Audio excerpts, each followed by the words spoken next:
Hey there, what's up, guys? It's me again with a really quick video. So I was in a discussion with somebody online just the other day on one of our Delphi forums. We were talking a little bit about national pastime and APBA, which is one of my favorite topics in the world. And he said something to me, something along the effects of, well, it doesn't really matter. This is a bunch of children's games anyway. You know, this isn't whatever, something really serious or something to really pay much attention to. I would be interested to know what you guys think about this. Maybe some of you agree with him. In fact, I will be careful not name any names, but there's always a chance that this person could be watching my videos as well. This is where you always are in a little bit of trouble when you start talking about other conversations you've had with people.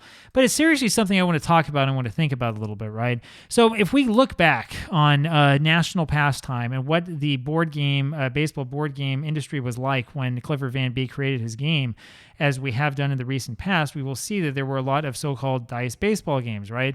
What were these dice baseball games like? Well, you can probably tell this better than I can. These were games where you would have two die, and whatever was the lowest die would be the first die you would read, and that would correspond to some sort of result.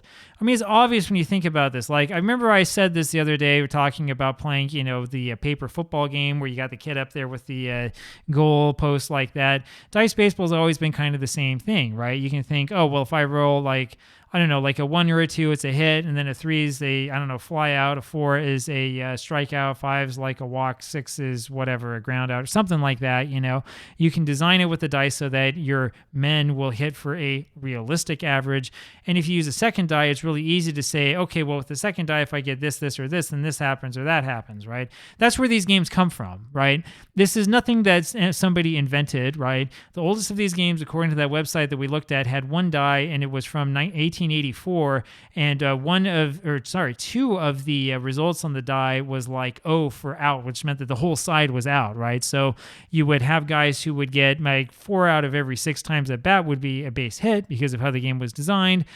So you had guys hitting, well over 500, right? Hitting 666, but then if there was an out, then the entire side was out. So that helped take the batting average down a little bit more. I think the website estimated that you'd be hitting maybe about 400 overall. Interesting to look at, interesting to think about sort of what the mechanics are behind this. But really, if you're going to take that game out of that environment and just play with it today, you would look at this and say, oh, come on, this is a game for little kids, right? You have to use a lot of your imagination. There's no differentiation between players at all. If I wanted to be like Charles M. Steele's advertisement and replay the 1914 World Series, I would have a hard time doing so because I would have to remember who all the players are, and I'd have to be able to sort of see them in my mind's eye because there's no actual representation of these players. It's just whatever's up here in my head, right? This would be like when I was a kid playing basketball with one of my neighbors, we would pretend to be NBA stars, and he would do a little bit of like the announcing on his own and stuff like that. I mean, it's all up here in your head, right? That's 100% what a child would do. It's possible that an adult could do this as well, and it might be fun to imagine things. There is a bit of imagination that goes into these games, but that is not what I would consider to be sort of a game that would really appeal to adults who have an interest in the game of baseball or interest in its history. That sort of thing really starts with national pastime. I know what you're thinking. You're saying, well, there is no pitching system in national pastime, right? There's no fielding system. It's not 100% true. I don't know about pitching system, but there is a little bit of a fielding system, right? There's a little bit of differentiation, and the game actually is not quite the dice and run fest that you might think it is. I know this because I've been spending some time recently doing some deconstruction work on the game.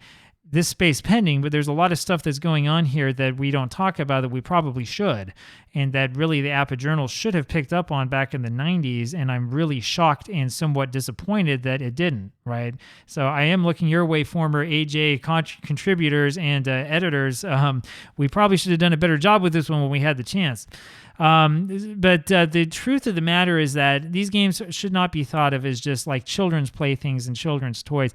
It's true that kids can play it and kids like it and it's kind of fun, but kids aren't going to go and play, a full, how many games are we talking about if we're doing a 154 game schedule for, all 16 teams, like 1,200 plus, right?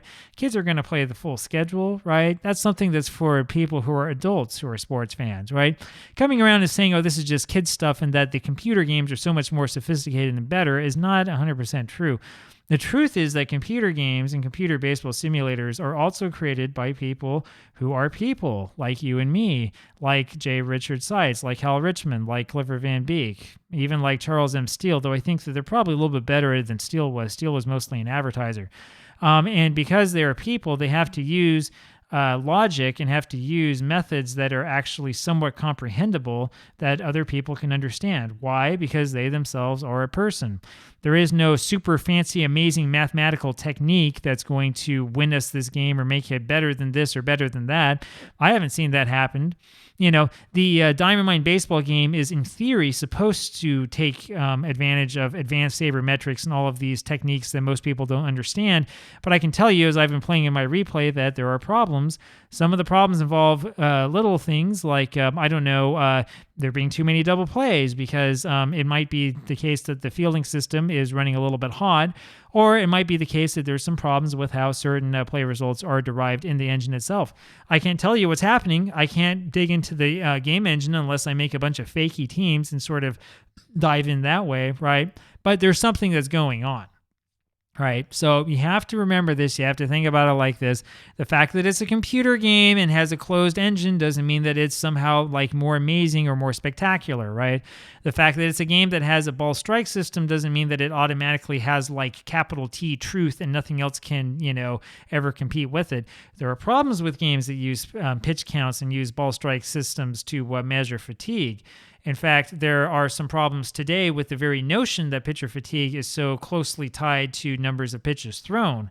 There are other competing schools of thought that are unorthodox that have been silenced over the years. I'm looking at Mike Marshall in particular, who unfortunately passed away about a year and a half ago, that might contain other answers to how we can protect pitcher arms and allow them to throw more than like 70 pitches or 80 pitches a start or whatever the average is today.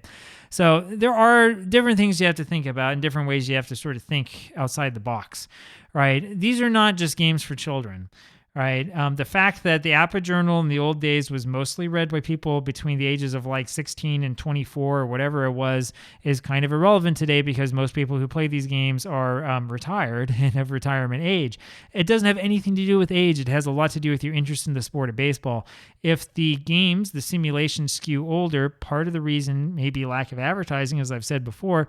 Another part of the reason might simply be because baseball fans tend to skew older. This is a baseball problem, a Major League Baseball problem, and not necessarily, because these games are so lame and they're only made for children, right? That's my opinion on the subject. I don't think that these are just games for kids. I think that that's a bit offensive to say to somebody who's studying it.